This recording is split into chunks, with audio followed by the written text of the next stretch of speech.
আসসালামু আলাইকুম রহমতুল্লাহ বারাকাতুহু। মসজিদে প্রবেশ করার 5টি সুন্নত খুব গুরুত্বপূর্ণ। আমরা যত বেশি সুন্নত আঁকড়ে ধরব এত আমাদের দুনিয়া আখিরাতে কল্যাণ হবে। মসজিদে প্রবেশ করতে বিসমিল্লাহ পড়া, দুরূদ শরীফ পড়া। দুরূদ শরীফ হইল সাল্লাল্লাহু আলা মুহাম্মদ সাল্লাল্লাহু আলাইহি ওয়াসাল্লাম বা দুরূদ ইব্রাহিম পড়া, এটা ভালো। 3 নম্বরের মসজিদে প্রবেশের দোয়া। এই 3টি দোয়া একত্রে এইভাবে পড়া যায়: বিসমিল্লাহ ওয়াসসালাতু ওয়াসসালামু আলাইহি রাসূলুল্লাহ আল্লাহুম্মা ইফতাহ লি আবওয়াবা রাহমাতিকা। বিসমিল্লাহ ওয়াসসালাতু ওয়াসসালামু আলা রাসূলিল্লাহ আল্লাহুম্মা ইফতাহ লি আবওয়াবা রাহমাতিকা।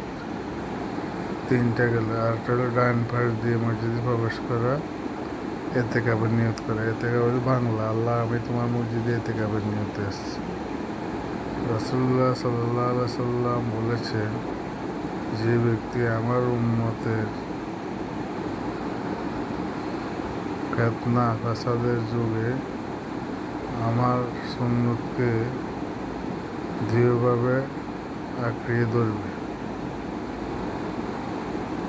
তার জন্য 100 শহীদের সওয়াব রয়েছে। বাইহাকি মিশকাত পৃষ্ঠা নম্বর 30। এরপরে আরেকটা হইল সুন্নত, উপরে ওঠার সময় আল্লাহু আকবার পড়া, নিচে নামার সময় সুবহানাল্লাহ আর সমতলে লা ইলাহা ইল্লাল্লাহ। অন্য যে কোনো জিকির পাঠ করা সুন্নত। রাসূলুল্লাহ সাল্লাল্লাহু আলাইহি সাল্লাম বলেছেন, যে ব্যক্তি আমার উম্মতের ফিতনা ফাসাদের যুগে আমার সুন্নতকে দৃঢ়ভাবে আঁকড়িয়ে ধরবে, তার জন্য 100 শহীদের সওয়াব রয়েছে। বাইহাকি মিশকাত পৃষ্ঠা নম্বর 30। তো এগুলো নিজে পড়বো, অপর ভাইকে শেয়ার করবো, তাহলে আমাদের দুনিয়া আখিরাতে ইনশাল্লাহ কল্যাণ হবে।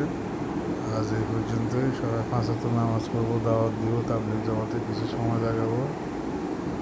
আসসালামু আলাইকুম।